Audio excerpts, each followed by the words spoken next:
ಕಡೆ ಇಲ್ಲೇ ಇದೆ. ಆ ಕಡೆ ಏನು ಮಾಡಿದ್ರೆ ಒಳಗೆ ಕರ್ಕೊಂಡೋಗಿ ಏನು ಮಾಡಿದ್ರೆ ನಮ್ಮ ಮಗ ಮೊಮ್ಮಗಳಿದ್ದಲ್ಲ ಒಳಗೆ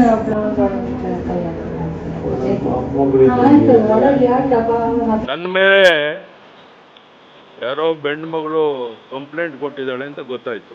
ನಾನು ಒಂದ್ಸರಿ ಬರ್ಬೇಕಾದ್ರೆ ಅವ್ರು ಕಣ್ಣೀರು ಆಗ್ತಾ ಇದ್ರು ಅಂತ ಹೇಳ್ಬಿಟ್ಟು ಒಳಗಡೆ ಕರ್ಕೊಂಡು ಕುಂಡಿಸ್ಕೊಂಡು ಕೇಳಿದೆ ಏನು ಸಮಸ್ಯೆ ಅಂತ ತಾಯಿ ಮಗಳನ್ನಿಬ್ಬರು. ಯಡಿಯೂರಪ್ಪನ ಇದರಿಂದ ಸೇವ್ ಮಾಡೋದಕ್ಕೋಸ್ಕರ ನಾನು ಸುಳ್ಳು, ನನ್ನ ಮಗಳು ಸುಳ್ಳು, ನಾನು ಹಾಕಿರೋ ಕೇಸ್ಗಳೆಲ್ಲ ಸುಳ್ಳು ಅಂತ ಮಾಡೋದಕ್ಕೆ ಪ್ರಯತ್ನ ಪಡ್ತಾ ಇದ್ದಾರೆ. ಹಲೋ ಹಾಯ್ ನಮಸ್ಕಾರ ಸ್ನೇಹಿತರೆ. ಯಡಿಯೂರಪ್ಪನವರಿಗೆ ಜೈಲ್ ಫೇಕ್ಸ್. ಯಡಿಯೂರಪ್ಪನವ್ರಿಗೆ ಜೈಲೇನು ಹೊಸದಲ್ಲ. ಈ ಹಿಂದೆ ಭ್ರಷ್ಟಾಚಾರ ಕೇಸ್ನಲ್ಲಿ ಜೈಲಿಗೆ ಹೋಗಿ ಬಂದಿದ್ದಾರೆ. ಆದರೆ ಈ ಕೇಸು ಭ್ರಷ್ಟಾಚಾರ ಕೇಸ್ ತರಲ್ಲ.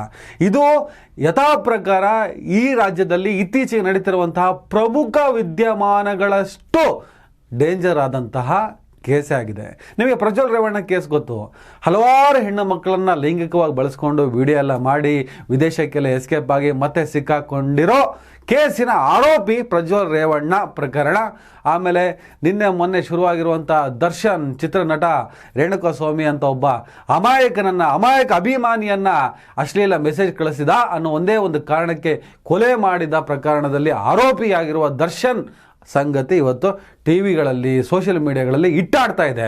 ಈ ಎಲ್ಲದರ ನಡುವೆ ಯಡಿಯೂರಪ್ಪನವರ ಮೇಲೆ ಬಿದ್ದಂಥ 2 ತಿಂಗಳ ಹಿಂದೆ ದಾಖಲಾದಂತಹ ದೂರಿನ ಆಧಾರದಲ್ಲಿ ಅವರನ್ನು ಬಂಧಿಸಿದ ಪ್ರಕರಣಕ್ಕೆ ಸಂಬಂಧಪಟ್ಟ ಹಾಗೆ ಇದೇ ಮಾರ್ಚ್ 15ನೇ ತಾರೀಕು ನಾನೊಂದು ವಿಡಿಯೋ ಮಾಡಿಬಿಟ್ಟಿದ್ದೆ. ಯಡಿಯೂರಪ್ಪನವರನ್ನು ಯಾಕೆ ಅರೆಸ್ಟ್ ಮಾಡಿಲ್ಲ ಅಂತ.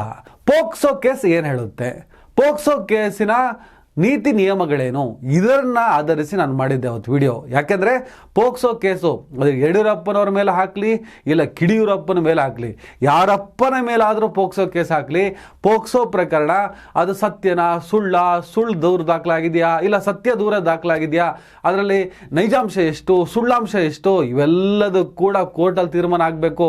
ಆದರೆ ಪೋಕ್ಸೋ ಪ್ರಕರಣದಲ್ಲಿ FIR ಒಂದ್ಸಲ ದಾಖಲೆ ಆದಮೇಲೆ ಇಮ್ಮಿಡಿಯೇಟ್ ಆಗಿ ಆರೋಪಿಯನ್ನು ಅರೆಸ್ಟ್ ಮಾಡಬೇಕು. ಅದೇ ಇರೋದು ಈ ಪೋಕ್ಸೋ ಪ್ರಕರಣಕ್ಕೆ ಅನ್ವಯವಾಗುವಂಥ ನೀತಿ ನಿಯಮಗಳು.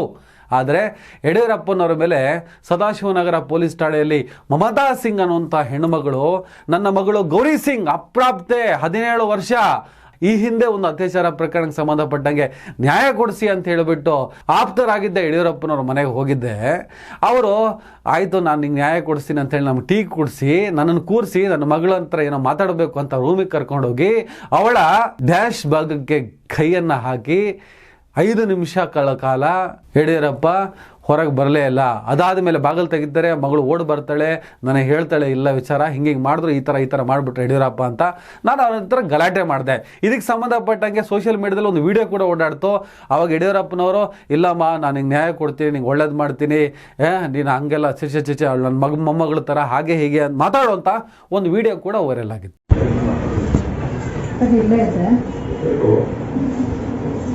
ಆ ಕಡೆ ಏನು ಮಾಡಿದ್ರೆ ಒಳಗೆ ಕರ್ಕೊಂಡೋಗಿ ಏನು ಮಾಡಿದ್ರೆ ನಮ್ಮ ಮಗ ಮೊಮ್ಮಗಳಿದ್ದಲ್ಲ ಒಳಗೆ ಕೈ ಆಯ್ತು. ಒಳಗೆ ಯಾಕಪ್ಪ ಮೊದಲಿನ ಅಷ್ಟೊಂದು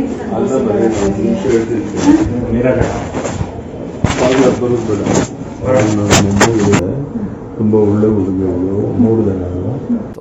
ಸ್ನೇಹಿತರೆ, ಅದು ಏನೇ ಇದ್ದರೂ ಕೂಡ ಪೋಕ್ಸೋ ಪ್ರಕರಣದಲ್ಲಿ FIR ದಾಖಲಾದ ಮೇಲೆ ಯಡಿಯೂರಪ್ಪನವರು ಮೀಡಿಯಾಗಳಿಗೆ ಬೈಟ್ ಕೊಡ್ಕೊಂಡು ಪಿತೂರಿ ಮಾಡ್ತಾರೆ, ಷಡ್ಯಂತ್ರ ಮಾಡ್ತಾರೆ, ಅವ್ರಿಗೆ ಗೊತ್ತಿರೋರೆ ಮಾನಸಿಕ ಅಸ್ವಸ್ಥತೆ ಏನೇನೋ ಸ್ಟೇಟ್ಮೆಂಟ್ಗಳು ಕೊಡ್ಕೊಂಡು ಆರಾಮಾಗಿ ಓಡಾಡ್ಕೊಂಡಿರ್ತಾರೆ. ನನ್ನ ಮೇಲೆ ಯಾರೋ ಬೆಣ್ಣು ಮಗಳು ಕಂಪ್ಲೇಂಟ್ ಕೊಟ್ಟಿದ್ದಾಳೆ ಅಂತ ಗೊತ್ತಾಯ್ತು.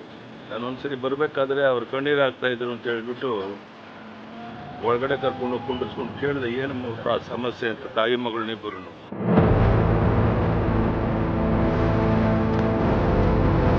ಪೋಕ್ಸೋ ಪ್ರಕರಣದಲ್ಲಿ ಆರೋಪಿ ಎಸ್ಕೇಪ್ ಆದರೂ ಕೂಡ ಅವನನ್ನು ಹುಡ್ಕೊಂಡು ಬಂದು ಅರೆಸ್ಟ್ ಮಾಡಿ ಫಸ್ಟ್ ಜೈಲಿಗೆ ಕಳಿಸುವಂಥ ಕೆಲಸವನ್ನು ಪೊಲೀಸರು ಮಾಡಬೇಕು. ಆದರೆ ಯಡಿಯೂರಪ್ಪನವರು ಓಡಾಡ್ಕೊಂಡಿದ್ರು.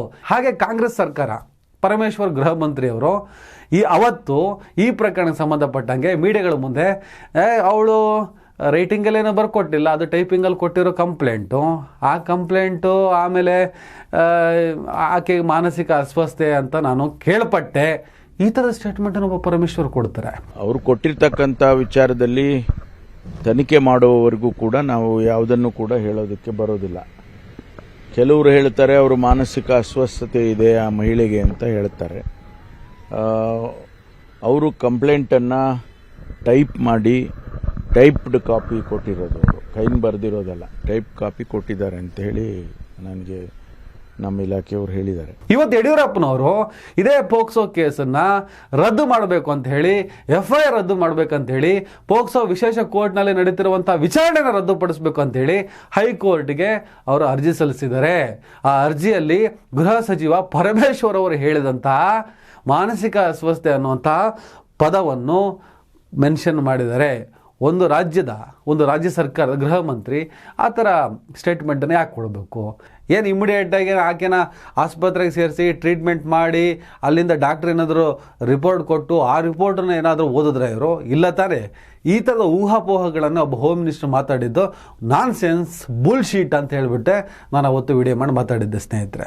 ಮೊನ್ನೆ ಮೇ 26ನೇ ತಾರೀಕು ಆ ಹೆಣ್ಣುಮಗಳು ಮಮತಾ ಸಿಂಗ್ ಅಂತೇಳಿ ಏನು ಆ ಅಪ್ರಾಪ್ತ ಹೆಣ್ಣುಮಗಳ ಮೇಲೆ ಏನು ಅತ್ಯಾಚಾರ ಆಗಿದೆ, ಪೋಕ್ಸೋ ಪ್ರಕರಣ ಏನು ದಾಖಲು ಮಾಡಿದ್ದಾಳೆ, ಸದಾಶಿವನಗರ ಪೊಲೀಸ್ ಠಾಣೆಯಲ್ಲಿ ದೂರು ಕೊಟ್ಟಂಥ ಮಹಿಳೆ ಮಮತಾ ಸಿಂಗ್ ಅನಾರೋಗ್ಯದಿಂದ ತೀರ್ಕೋತಾರೆ. ಯಡಿಯೂರಪ್ಪನ ಇದರಿಂದ ಸೇವ್ ಮಾಡೋದಕ್ಕೋಸ್ಕರ ನಾನ್ ಸುಳ್ಳು, ನನ್ನ ಮಗಳು ಸುಳ್ಳು, ನಾನು ಹಾಕಿರೋ ಕೇಸ್ಗಳೆಲ್ಲ ಸುಳ್ಳು ಅಂತ ಮಾಡೋದಕ್ಕೆ ಪ್ರಯತ್ನ ಪಡ್ತಾ ಇದ್ದಾರೆ. ಸೊ ನಮ್ಮ ಮನೆಯಲ್ಲಿ ನಮ್ಮ ಹತ್ರ ಇರೋ ಗ್ಯಾಜೆಟ್ಸ್ಗಳಲ್ಲಿ ಏನು ಡಿಜಿಟಲ್ ಎವಿಡೆನ್ಸಸ್ ಇದೆ ಅಥವಾ ನಮ್ಮ ಹತ್ರ ಏನೇನು ಪ್ರೂಫ್ಗಳಿದೆ, ಇದೊಂದೇ ಕೇಸಲ್ಲ, ಬೇರೆ ಕೇಸ್ಗಳಿಗೂ ಅದನ್ನ ಆಕ್ಸೆಸ್ ಮಾಡಿಕೊಂಡು ಡಿಲೀಟ್ ಮಾಡೋಕ್ಕೆ ಅಥವಾ ನಮ್ಮ ಡಿಜಿಟಲ್ ಎಲೆಕ್ಟ್ರಾನಿಕ್ ಡಿವೈಸಸ್ನ ಹಾಳು ಮಾಡೋದಕ್ಕೆ ಪ್ರಯತ್ನ ಪಡ್ತಾ ಇದ್ದಾರೆ. ಹುಳಿಮಾವಿನಲ್ಲಿ ವಾಸವಿದ್ದಂಥ ಮಮತಾ ಸಿಂಗ್ ಅನಾರೋಗ್ಯದಿಂದ ಅಲ್ಲಿ ನ್ಯಾನೋ ಆಸ್ಪತ್ರೆಗೆ ಸೇರ್ತಾರೆ. ನ್ಯಾನೋ ಆಸ್ಪತ್ರೆಗೆ ಅಡ್ಮಿಟ್ ಆಗಿ ಕೇವಲ ಅರ್ಧ ಗಂಟೆಯಲ್ಲಿ ಅವರ ಜೀವ ಹೊರಟೋಗುತ್ತೆ. ಆ ಬಾಡಿನ ಪೋಸ್ಟ್ ಮಾರ್ಟಮ್ ಮಾಡಬೇಕಿತ್ತು. ಯಾಕಂದರೆ ಇದು ಸಹಜ ಸಾವ, ಇಲ್ಲ ಕೊಲೆನಾ, ಇದು ಪಿತೂರಿನ, ಇದು ಷಡ್ಯಂತ್ರನ, ಅದು ಹೆಂಗೆ ಸಾಧ್ಯ?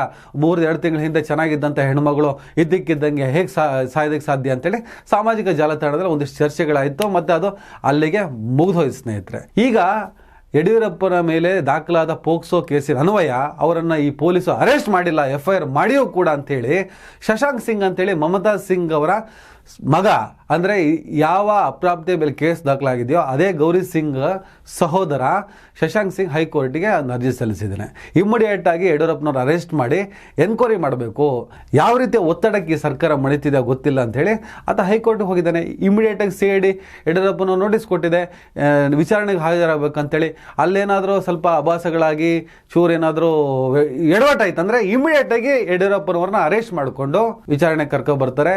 ಹೈಕೋರ್ಟ್ ಏನಾದರೂ ಸರಿಯಾದ ಡೈರೆಕ್ಷನನ್ನು ಕೊಡ್ತು ಅಂದರೆ ಇಮ್ಮಿಡಿಯೇಟಾಗಿ ಯಡಿಯೂರಪ್ಪನವರು ಜೈಲಿಗೆ ಹೋಗೋದಂತೂ ನಿಶ್ಚಿತ. ಅದಾದ ಆಮೇಲೆ ಈ ಪ್ರಕರಣದಲ್ಲಿ ಪೊಲೀಸರಿಗೂ ಮತ್ತು ಸರ್ಕಾರಕ್ಕೆ ಹೈಕೋರ್ಟ್ ಚೀಮರೆ ಹಾಕುವಂಥ ಸಾಧ್ಯತೆ ಕೂಡ ಇದೆ. ಈಗ ಈ FIR ರದ್ದು ಮಾಡಿ ಸುಮಾರು 53 ಜನರ ಮೇಲೆ ಮಮತಾ ಸಿಂಗ್ ಇದೇ ಥರ ದೂರನ್ನು ದಾಖಲಿಸಿದ್ದಾಳೆ, ಮಗಳನ್ನ ಇಟ್ಕೊಂಡು ಇದನ್ನೇ ಮಾಡ್ತಾ ಬಂದಿದ್ದು ಅಂಥೇಳಿ ಯಡಿಯೂರಪ್ಪನವರು ಈಗ ಹೈಕೋರ್ಟ್ಗೆ ಅರ್ಜಿ ಸಲ್ಲಿಸಿದ್ದಾರೆ. ಅದರಲ್ಲಿ ಅವ್ರು ಏನೇನು ಮೆನ್ಷನ್ ಮಾಡಿದ್ದಾರೆ ಅಂತ ನೋಡೋದಾದರೆ, ಪ್ರಕರಣ ಕುರಿತು ಯಡಿಯೂರಪ್ಪ ವಿರುದ್ಧ 3 ತಿಂಗಳ ಹಿಂದೆ ದೂರು ದಾಖಲಾಗಿದ್ದರು, ಆಗ ಯಾಕೆ ಬಂಧಿಸಲಿಲ್ಲ? ಹೆಚ್ಚು ಕಡಿಮೆ ಬಿ ರಿಪೋರ್ಟ್ ಸಲ್ಲಿಸಬಹುದು ಎನ್ನಲಾಗಿದ್ದ ಪ್ರಕರಣ ದಿಢೀರ್ ಬೆಳವಣಿಗೆ ಕಂಡಿದ್ದು ಯಾಕೆ? ಈ ಹಿಂದೆ ಮಹಿಳೆ 53 ಗಣ್ಯರ ವಿರುದ್ಧ ದೂರು ದಾಖಲಿಸಿದ್ಲು, ದೂರುಗಳ ಅನ್ವಯ ಅವರನ್ನು ಬಂಧಿಸಲಾಗಿತ್ತೆ. ಆ ಪ್ರಕರಣಗಳೆಲ್ಲ ಏನಾದವು? ಲೋಕಸಭೆ ಚುನಾವಣೆಯ ಫಲಿತಾಂಶ ಹೊರಬಿದ್ದ ಬೆನ್ನಲ್ಲೇ ಈ ದಿಢೀರ್ ಬೆಳವಣಿಗೆ ಆಗುತ್ತಿರುವುದು ಯಾಕೆ? ಈ ರೀತಿ ದೂರು ನೀಡುವುದು ಆ ಮಹಿಳೆಗೆ ಹೊಸದೇನಲ್ಲ ಎಂದು ಆಗ ಗೃಹ ಸಚಿವರು ನೀಡಿದ್ದ ಹೇಳಿಕೆ ಈಗೇನಾಯಿತು? ಈಗ ಸಮಯ ಸಂದರ್ಭ ಬಂದರೆ, ಅವಶ್ಯಕತೆ ಬಿದ್ದರೆ ಪೊಲೀಸರು ಯಡಿಯೂರಪ್ಪನವರು ವಶಕ್ಕೆ ತಗೊಂಡು ವಿಚಾರಣೆ ನಡೆಸಬಹುದು ಅಂತ ಇದೇ ಗೃಹ ಸಚಿವ ಪರಮೇಶ್ವರ್ ಹೇಳ್ತಾ ಇದ್ದಾರೆ. ಅವರಿಗೆ ನೋಟಿಸ್ ಕೊಟ್ಟಿದ್ದಾರೆ, ನೋಟಿಸ್ ಕೊಟ್ಟಿದ್ದಕ್ಕೆ ಅವರು ಬಂದು ಅಪೇರ್ ಆಗಿ ಅವ್ರು ಸ್ಟೇಟ್ಮೆಂಟ್ ಮಾಡಬೇಕಾಗುತ್ತೆ ಅಷ್ಟೇ ನನಗೆ ಗೊತ್ತಿರೋದು. ಇದೀಗ ಯಡಿಯೂರಪ್ಪನವರು ಈ ಪ್ರಕರಣಕ್ಕೆ ಸಂಬಂಧಿಸಿದಂತೆ ದೂರು, FIR ಮತ್ತು ಪೋಕ್ಸೋ ವಿಶೇಷ ಕೋರ್ಟ್ ಮುಂದಿರುವ ವಿಚಾರಣಾ ಪ್ರಕ್ರಿಯೆ ರದ್ದುಪಡಿಸಲು ಕೋರಿ ಹೈಕೋರ್ಟ್ಗೆ ಅರ್ಜಿ ಸಲ್ಲಿಸಿದ್ದಾರೆ. ತಾವು ಯಾವುದೇ ಕಾನೂನು ಬಾಹ್ಯ ಕೃತ್ಯ ಎಸಗಿಲ್ಲ, ದೂರುದಾರ ಮಹಿಳೆಗೆ ದೂರು ನೀಡುವುದೇ ಹವ್ಯಾಸ, ಹಾಗೆ ಅನಗತ್ಯ ದೂರು ನೀಡಿದ್ದಾರೆ. FIR ದಾಖಲಾದ ನಂತರ ಏಪ್ರಿಲ್ 13ರಂದು CID ಪೊಲೀಸರ ವಿಚಾರಣೆಗೆ ಹಾಜರಾಗಿದ್ದೆ. ಪೊಲೀಸರು ಹೇಳಿಕೆ ದಾಖಲಿಸಿಕೊಳ್ಳದೆ ಧ್ವನಿ ಮಾದರಿ ಸಂಗ್ರಹಿಸಿದ್ರು. ದೂರಿನಲ್ಲಿ ಅಪರಾಧ ಅಂಶಗಳು ಇಲ್ಲ, ಆದ ಕಾರಣ ದೂರು ರದ್ದುಪಡಿಸಬೇಕೆಂದು ಯಡಿಯೂರಪ್ಪನವರು ಮನವಿ ಮಾಡಿದ್ದಾರೆ.